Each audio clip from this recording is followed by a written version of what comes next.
বাপেরা, নজওয়ান তরুণেরা কতটা কষ্ট করে ইসলাম এসেছে দেখে। এ নজওয়ানেরা আমার নবী পাক যখন ইসলামের দাওয়াতটা দিল, আমার নবী পাকের হাতে হাত দিয়ে ঈমানের কালেমা পড়ে নিলেন হযরত আবু বকর সিদ্দিক। ওই সময় জালিমরা যখন জানতে পারলো আবু বকর সিদ্দিকের উপরে কত জুলুম অত্যাচার করেছিল, আমার নবী পাকের পাশে দাঁড়িয়ে হযরত আবু বকর সিদ্দিক যখন কাবা শরীফের পাশে দাঁড়িয়ে একত্ববাদের প্রচার করতে লেগেছে, মক্কা সন্ত্রাস আবু জেহেল বাহিনী, উতবা বাহিনীরা আমার নবী পাকের সাহাবী হযরত আবু বকরকে লক্ষ্য করে তীর এমন করে পাথর ছুঁড়ে ছুঁড়ে মারতে লাগলো। ওই পাথর যেখানে লাগে ফেটে গিয়ে দরদর করে রক্ত বেরোতে লাগলো। এত মারা মেরেছিল হযরত সিদ্দিক আকবার অজ্ঞান চৈতন্য হয়ে কাবার জমিনে পড়ে গেল। ওই দিন জালিমেরা আমার নবী পাককেও ছাড়েনি, আমার নবী পাককেও তারা মেরেছে। এ যুবকেরা, তরুণেরা, বাপেরা, তোমাদের অন্তরে যদি যারা পরিমাণ ঈমান থাকে, নবীর প্রেম ও মহব্বত থাকে, তোমাদের ঘরে একবার নয় 1,00,000 বার ভাবতে হবে আমরা কোন রাস্তায় পা বাড়াচ্ছি, কাদের সঙ্গে উঠা বসা করছি, কাদেরকে সহযোগিতা করছি। তাদের দ্বারা ভবিষ্যতে আমার নবীর দ্বীনের ক্ষতি হয়ে যাবে না তো? তারা ক্ষমতা জোরে মাদ্রাসাকে বন্ধ করে দেবে না তো? ক্ষমতা জোরে মসজিদ গুলোই তালা মেরে দেবে না তো? ক্ষমতা জোরে ঈদগাহ গুলোকে দখল করে নেবে না তো? ক্ষমতা জোরে কবরস্থান গুলো ফুটবলের মাঠ করে দেবে না তো? একটু আমাদের ঘরে বিবেচনা করা দরকার আছে না নাই? আওয়াজ দিয়ে বলো। আজকের কথা বলছি, আমার হুগলি জেলার হরিপাল বলে থানা, গতকালকে ঘরে ঢুকছি দেখি নওশাদ দাঁড়িয়ে আছে, কার সাথে ফোনে কি চিল্লাচিল্লি করছে। আমি কি হয়েছে রে, মানে বড় ভাই হিসেবে খোঁজ রাখা দরকার আছে না নাই? হ্যাঁ, ওর আমি গার্জেন। হ্যাঁ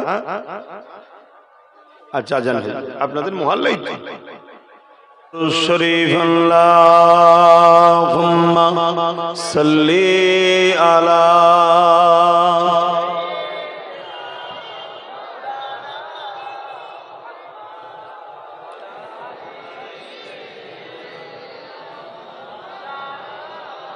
বাপ জান আমার জি কথা বলছিলাম। আমি দেখি ফোনে চিল্লাছিলি, আমি ক্যাসে চিল্লাছিলি, কি হয়েছে? ওই হরিপাল বলে একটা জায়গা আছে আমার হুগলি জেলাতে, ওখানে নাকি কবরস্থানের ওপরে মেলা করছে। শুনছেন কি বলছি? দোকানের খুঁটি পুঁততে গেছে, খুঁড়েছে, দেখছে হাড়গোড় উঠছে। কথা বুঝছেন? এবং ওই মেলার মধ্যে কবরের চিহ্ন পাওয়া যাচ্ছে, কিন্তু ক্ষমতার জোর আছে। তা বলছে আমি যাবো কালকে, তাই চিল্লাচিল্লি করছি। আজকে গেছে শুনলাম। তা আমি যেটা বুঝাতে চাইছি, তাহলে আমাদের তো একটু ভাবা দরকার, কাল আমরাও তো মরবো। আমাদের কবরের উপরে যদি বক্স লাগিয়ে ধুমধাম আওয়াজ হয়, কি গো ভাল লাগবে? তোমার বিবেক কি বলছে? ভাল লাগবে কি? তাহলে যারা মুরব্বীরা, তোমাদের মাই মুরব্বীরা চলে গেছে, কবরস্থানগুলো কি করে বাঁচবে, এটাও ভাবা দরকার আছে না নাই? একটু ভাবো। আল্লাহ বাঁচার দিয়েছে, ছেড়ে দেয়নি, কেননা আমার নবী পাক অনেক কষ্ট করেছে। সাহাবা হুজুররা যখন আমার নবীকে নবী বলে, আল্লাহকে আল্লাহ বলে মেনে নিয়েছিল, মক্কা জালিম অত্যাচারী মুশরিকেরা আবু জেহেল, উতবা, সাইবারা আমার নবী পাকের সাহাবাদের উপরে কত জুলুম করেছে। এই নওজওয়ান তরুণেরা গরম মরুভূমির বালির উপরে সাহাবা হুজুরকে শুইয়ে দিয়ে বুকের উপরে ভারী পাথর চাপিয়ে দিয়ে বলেছিল, আল্লাহ ছেড়ে দে, নবী ছেড়ে দে, দিন ইসলাম ছেড়ে দে। সাহাবা হুজুর একদিকে গরম বালিতে পিঠ পুড়ে যাচ্ছে, অপর দিকে ভারী পাথরে নিঃশ্বাস নিতে পারছে না। এইরকম একটা অবস্থাতে সাহাবা হুজুররাও বলতে লেগেছে, এ মক্কা নিষ্ঠুর পাষাণ জালিমেরা, আমরা আমাদের জীবন দেওয়া পছন্দ করি, আল্লাহ ও রাসূলকে ছাড়া পছন্দ করি না। আরো জোরে বলুন সুবহান।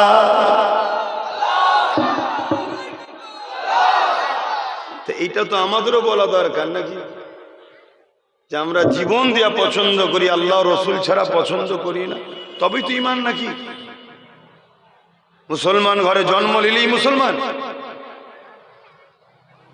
এ কি বাবা খালি সম্পত্তি নাকি? আল্লাহ নবী কি বলছেন, লা ইউমিনু আহাদুকুম হাত্তা আকুনা আহাব্বা ইলাইহি মিন ওয়ালিদিহি ওয়া ওয়ালাদিহি ওয়ান নাস আজমাইন। অপর হাদিস শরীফ, লা ইউমিনু আহাদুকুম হাত্তা ইয়াকুনা আল্লাহু ওয়া রাসূলুহু আহাব্বা ইলাইহি মিম্মা সিওয়াহুমা মান আহাব্বা আবদাল্লাহ ইউহিব্বু ইল্লা লিল্লাহ।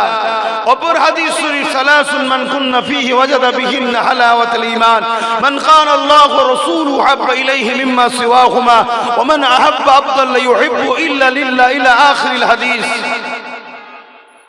তিনটা হাদিসেরই লক্ষ্য একটাই, সবকিছুর আগে জমি জায়গা টাকা পয়সা বাপ মা ভাই বোন এমনকি জানের থেকে বেশি যদি আল্লাহ ও রসুলকে মহব্বত না করতে পারেন, তার মধ্যে ঈমান নাই। তাহলে ঈমান কি? আমার শুনছেন তো নাকি? বাবেরা, নজওয়ান তরুণেরা, নিঃশ্বাসে কোনো ভরসা নাই, নিঃশ্বাসে কোনো বিষয় নাই। আজ আছি কাল চলে যেতে হবে, আজ আছেন কাল চলে যেতে হবে। এ নজওয়ানেরা, দুদিনের দুনিয়ার ময়দানে পড়ে আখিরাতকে হারিয়ে ফেলবেন না। আজ আমরা সহজ ইসলাম পেয়েছি, মসজিদ মাদ্রাসা পেয়েছি, আমাদের ধর্মের উপরে অত গুরুত্ব না। কিন্তু মনে রাখবেন, ইসলাম মানে ইনসাফের না। ইসলাম যদি না থাকে ইনসাফ থাকবে না। ইসলাম ইনসানিয়াতের না। ইসলাম যদি না থাকে ইনসানিয়াত থাকবে না। ইসলাম আদবের নাম, ইসলাম লজ্জার না। ইসলাম সম্মানের নাম, ভক্তির নাম। যদি ইসলাম না থাকে গুণও থাকবে না। ইসলাম মা বাপের সম্মান দিবার না। ইসলাম যদি না থাকে মা বাপ সম্মান পাবে না। ইসলাম গরিবদেরকে খানা খাবার না। ইসলাম যদি না থাকে গরিবদের বাঁচার উপায় থাকবে না। আমার নবী পাখির প্রেমিকেরা তাই বলে দিয়ে যায়, আল্লাহ নবী সাহাবা হুজুরা ইসলামের জন্য অনেক কষ্ট করেছে গো। আমার নবী পাকের সাহাবারা আল্লাহর পক্ষে, নবীর পক্ষে দাঁড়াবার জন্য অনেক জুলুম অত্যাচার হয়েছে, সহ্য করতে হয়েছে। তারা নিজেদের জান পর্যন্ত দিয়ে দিয়েছে, ইসলামকে বুকে করে ধরে রেখেছে। হাদিসের মধ্যে পাওয়া যায়, আল্লাহ নবীর একজন সাহাবী ছিলেন হযরত খুবাইব রাদিয়াল্লাহু তাআলা। এমন করে তিনাকে খ্রিস্টানেরা বন্দী করে এবং তিনার সঙ্গে আরো কিছু সাহাবা হুজুররা ছিল।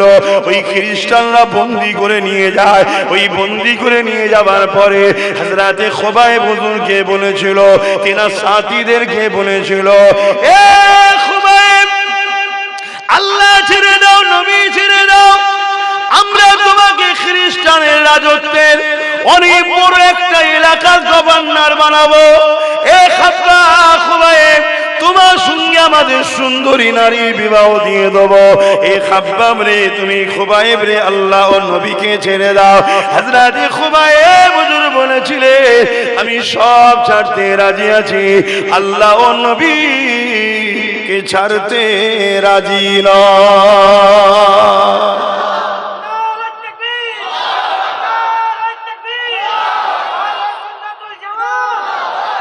আর আজকে আমাদের অবস্থা কি?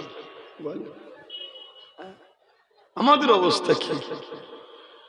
সবার দিন সমান যায়নি, এটা মনে রাখবেন।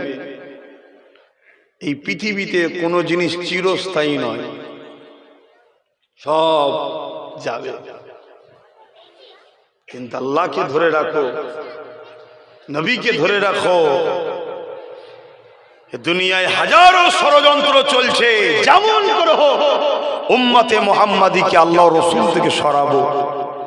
প্রয়োজন হয় গানের খরচ দাও, ফাংশনের খরচ দাও, মেলার খরচ দাও, যাত্রার খরচ দাও, সিনেমার খরচ দাও, যদি চরিত্রহীন নারী নিয়ে ঘুরতে যাই তাও দাও।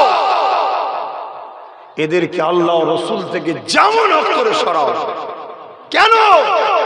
কেন যতদিন আমরা আল্লাহ রসুলের সঙ্গে জুড়ে থাকবো, ততদিন এরা আমাদেরকে গোলাম বানাতে পারবে না। আর গোলাম যতদিন না বানাতে পারবে, এরা যে পৃথিবীর খোদা হতে চাইছে, এদের এই স্বপ্ন পূরণ জোরে বলুন হবে না। সবাইকে এরা কিনে নিয়েছে, সবাইকে খরিদ করে নিয়েছে, শুধু নবীর প্রেমিকদের কিরা পারে না। তাই হাজারো চক্রান্ত চলছে, এমনও চক্রান্ত চলছে, গানে যখন আসছে না, জুয়াই যখন আসছে না, কি বলে গান, সিনেমা, যাত্রা, ফাংশন, লটারিতে যখন আসছে না, তাহলে এক কাজ করো, সমাজের মধ্যে এমন উলামাদেরকে ছাড়ো যারা ঘুরতে ফিরতে আমার নবীর শানকে ছোট করবে,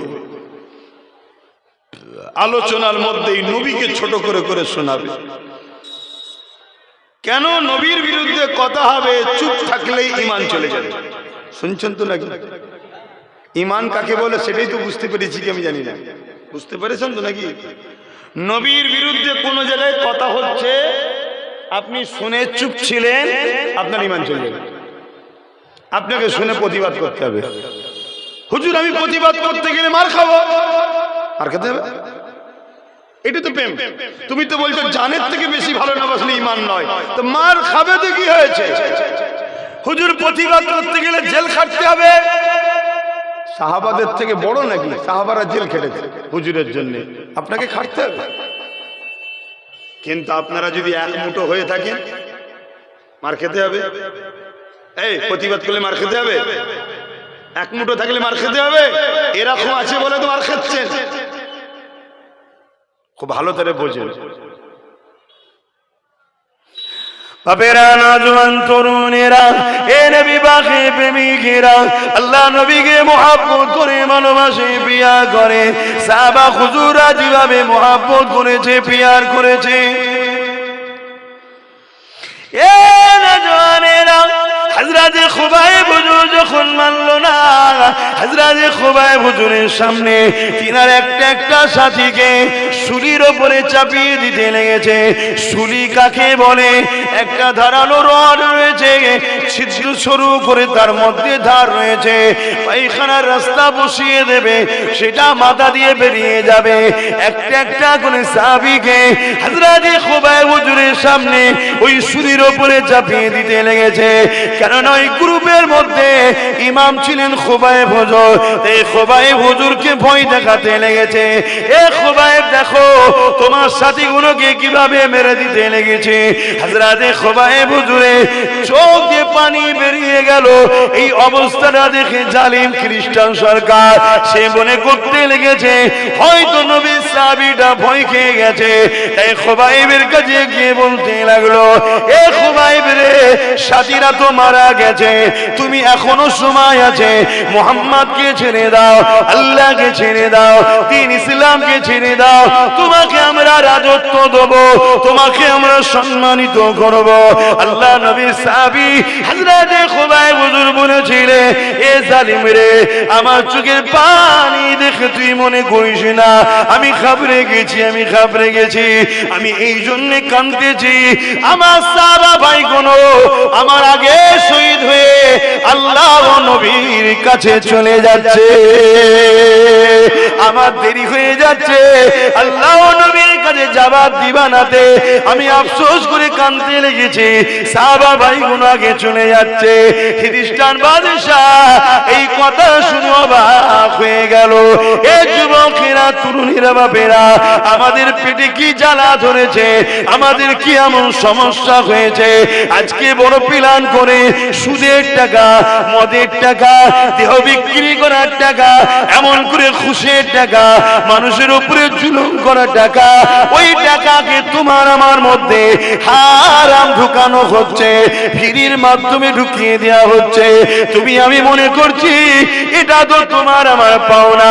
মনে রাখবে এদের উদ্দেশ্য একটা, তোমার আমার অন্তরে আল্লাহর ভয়কে শোনাতে চাইছে, নবীর প্রেম ও আদবকে শোনাতে চাইছে। এই জন্য হারাম খাদ্য খাওয়াতে চাইছে। যে শরীরে হারাম খাদ্য ঢুকে যাবে, আল্লাহর ভয় নবীর প্রেম আদব শুনে যাবে, ওই জিসিম কখনো আল্লাহ ও নবীর পক্ষে দাঁড়িয়ে লড়তে পারবে না। সাহাবা হুজুররা কিসের জন্য লড়েছিলে? সাহাবা হুজুররা লড়াই করেছিলেন আল্লাহর ভয়, নবীর প্রেম ও আদব যাকে বলা হয় ঈমানের পাওয়ার, ওই ঈমানের পাওয়ারে লড়েছিলেন।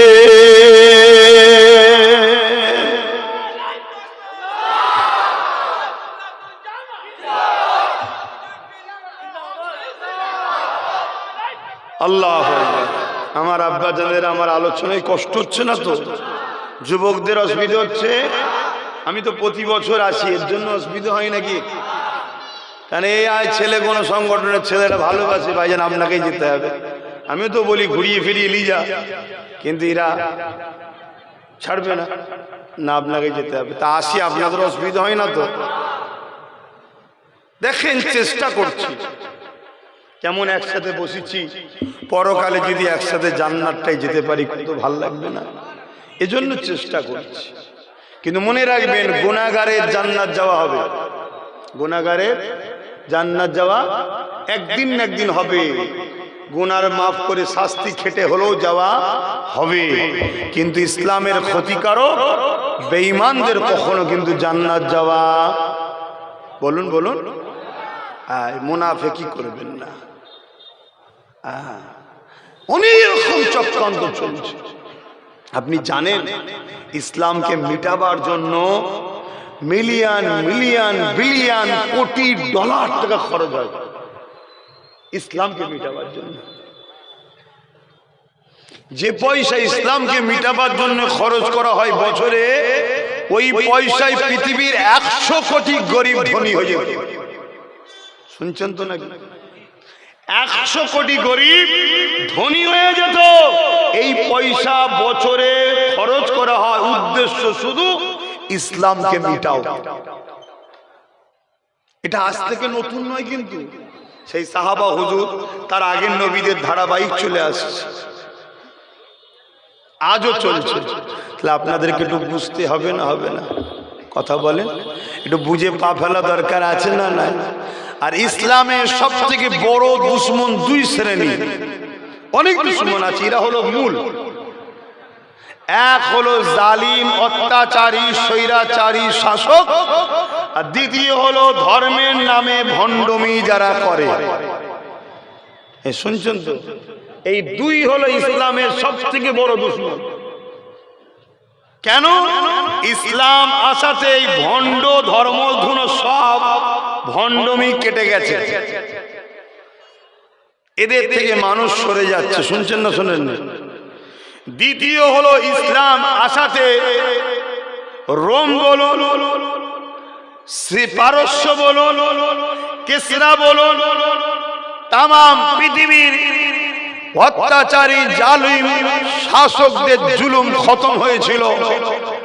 তাই এদের আবার ভয় হয় ইসলামে আর একজন আসবেন মাসিহ, ইসলামে আর একজন আসবে ইমাম, হযরত ইমাম মেহেদী আলাইহিস সালাম। এই পৃথিবী থেকে সমস্ত রকম অন্যায় অত্যাচার খারাপিকে মিটিয়ে পুরো পৃথিবীতে শান্তি প্রতিষ্ঠিত করবে। জোরে বলুন সুবহানাল্লাহ। তা এরা যেমন করে হোক চেষ্টা করছে ইসলামের ঘরের ছেলেগুলোকে যে কোনো ভাবে ইসলাম আল্লাহ ও রাসূলের থেকে সরানো। আমরা 1 লাখ 2 লাখ পেলে ভাবি আমাদের দরদি নাকি? আমাদেরকে ভাবা দরকার যে আমাদের দরদি না আমাদেরকে গোলাম বানাচ্ছে খরিদ করে। তবে একটা কথা মনে রাখবে, যদি আমি ইসলাম থেকে শুরু চলে যাই, এতে আমার আল্লাহ ও নবী পাকের কোনো অসুবিধে নাই। এ নওজওয়ানেরা, আল্লাহ দিনের জন্য যথেষ্ট, আল্লাহ জিনার নবী পাকের জন্য যথেষ্ট। আল্লাহ পাক নতুন প্রজন্ম তৈরি করে নেবে যারা ইসলামকে মিটাতে চাইছে, তাদের ঘর থেকে ইমানের কালেমা পড়িয়ে আল্লাহ নবী দ্বীনের সৈনিক বানিয়ে দেবে, ইসলামে ঝান্ডা ধরার লোক তৈরি করে দেবে। তার একটা উদাহরণ প্রায় জায়গায় দিই, আমি আপনাদেরকে আজকেও জানিয়ে দিই। এ নওজওয়ানেরা, আল্লাহ নবীর সব থেকে বড় দুশমন ছিল আবু জেহেল। আবু জেহেল আমার নবী পাককে মিটাতে চেয়েছিল, ইসলামের বাতিকে বন্ধ করে দিতে চেয়েছিল। কিন্তু আবু জেহেলের একটা ছেলে ছিল ইকরামা, সে একদিন আমার নবী পাককে দেখে বুকের মধ্যে ধরে জড়িয়ে ধরেছে, যেভাবে আমরা ঈদের দিনে গলায় গলায় মিলি। এই আবু জেহেলের ছেলে ইকরামা আমার নবী পাকের সঙ্গে বুকে বুকে গলায় গলায় মিলে নিয়েছে। এই খবরটা আবু জেহেলের কাছে চলে গেল। আবু জেহেল তৎকালীন সমাজ শাসক ছিল। আবু জেহেল আইন করে দিয়েছিল, মুহাম্মদ রাসূলের কাছে কেউ যেতে পারবে না।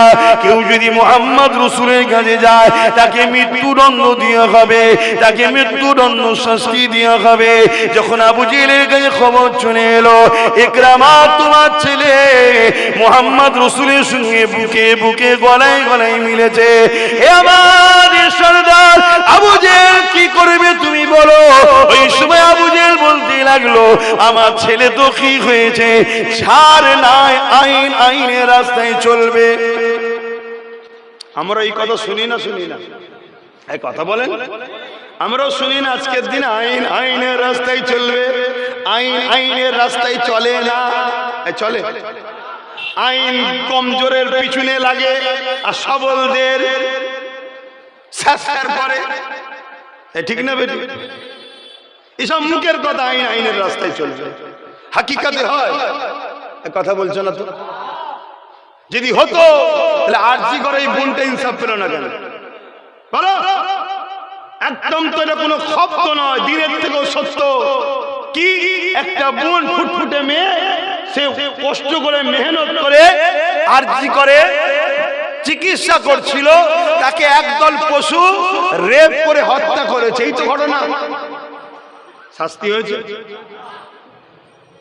লাস্টে দেখাচ্ছে কি একটা রুগা পাটকা সিভিক ভলেন্টিয়ার, সে নাকি একা করেছে। আমার তো মনে হয় বোন যদি একটা উল্টো হাতে চড় মারে 3 দিন বেহুশে পড়ে থাকবে। শুনছেন না শোনেন না? তাহলে কি রকম নাটক চলছে বুঝতে পেরেছো? হ্যাঁ, আমি তো কথা কম বলি, কেন আমি কথা বললে মূল জায়গায় কথা বলে ফেলি। এই আরজি করলে যা নাটক হয়েছে সব ফেক। আরজি করের মূল মাস্টার মাইন্ড কারা, তাদের বিষয়ে কোনো চর্চাই হয়নি, কোনো চর্চা হয়নি। কথা বুঝে আসছে? মূল যারা মাস্টার মাইন্ড তাদের বিরুদ্ধে কোনো চর্চা হয়নি। কারা? ওই এলাকায় যে 2জন মন্ত্রীর ছেলে দাদাগিরি দেয়, খোঁজলাও তারা। কিন্তু সে বিষয়ে কোনো কথাই হবে না, মিডিয়া সে বিষয়ে কথাও বলবে না। কেন? ঘটনা শেষ, মিডিয়ার অফিসের টাকা এসে যাবে।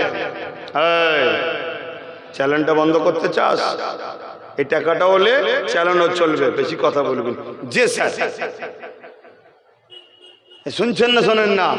কিন্তু ইসলামের পক্ষে যারা থাকে তারা ওই সব টাকা দিয়েও কেনা যায় না, কারো হুমকি কারো চুমকি দিয়ে তাদেরকে রুখা যায় না। তার একটা নমুনা হলো আব্বাস সিদ্দিকী।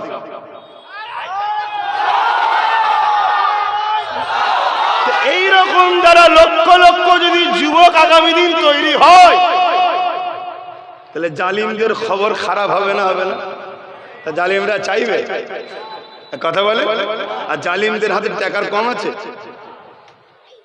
আমার ভারতবর্ষে পার বছরে যা ইনকাম, ভারতের 140 কোটি লোক আছে, মাথা পিছু নগদ 40 লাখ টাকা করে দেওয়া যাবে।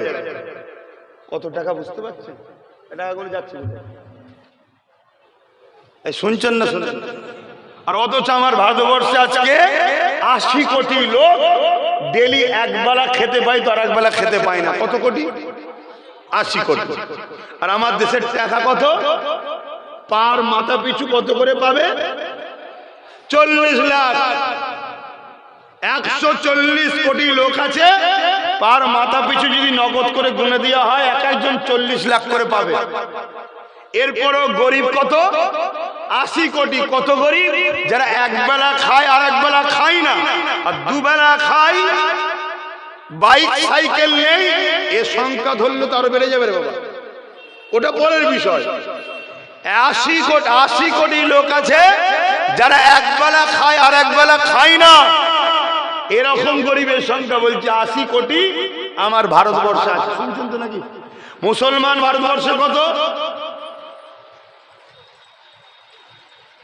20 কোটি। শুনছেন তো নাকি? 20 কোটি। তো 20 কোটির মধ্যে কি সবাই আবার একবেলা খায় একবেলা খায় না এমন আছে নাকি? আল্লাহ শুকর, খাবার অভাব আমাদের নেই। বলুন ঠিক না বেটি? বলুন আলহামদুলিল্লাহ। কেন? রেজেকের মালিককে জোরে বলুন। তারপরেও ধরছি 20 কোটি ধরুন, ধরে নিচ্ছে, আমাকেও ধরলে বলছি, ধরুন আমি 20 কোটি নিয়ে আমিও আছি, তাহলে 80 থেকে 20 বাদ গেলে কত হয়? এই 60 কোটি যারা একবেলা খায় আর একবেলা খেতে পায়নি, রে কারা? শুনছেন? আমি তো তাই ভাবাই অনেক জায়গায় গিয়ে যে ভাই মসজিদ থেকে তো খুব নাচানাচি করলি, পেলি কি? বলছে কলা। কলা তো বাঁদরকে দেয় রে, তোকে কি দিল? বলছে কলাই দিয়েছে, তার মানে কিছু দেয়নি। তাহলে কি পেলি? নেচে। তোকে নেচিয়ে দিয়ে 60 কোটি, তার মধ্যে তোরাও পড়ছিস, খেয়াল করে দেখ। শুনছেন না শোনেন না? তা ইসলাম এই জুলুমকে কি পছন্দ করে? এই যে 80 কোটি লোক খাবে না, আর 2-20 লক্ষ লোক, বেশি নয় 20 লক্ষ লোক হয়তো ভারতবর্ষে, যারা লক্ষ লক্ষ কোটি টাকার মালিক, অতও নয়, বেশি বেশি বলছি। তাহলে এইটা কি ইসলাম পছন্দ করে? ইসলাম কি বলছে? তাহলে ইসলাম যখন এর বিরুদ্ধে, তাহলে যারা 2-20 লক্ষ রয়েছে ওরা তো চাইছে ইসলামটাকে মুছতে হবে। কি করে মুছবি? ওই 60 কোটি যে আছে ভিখারি, খাওয়া 200 টাকা দিয়ে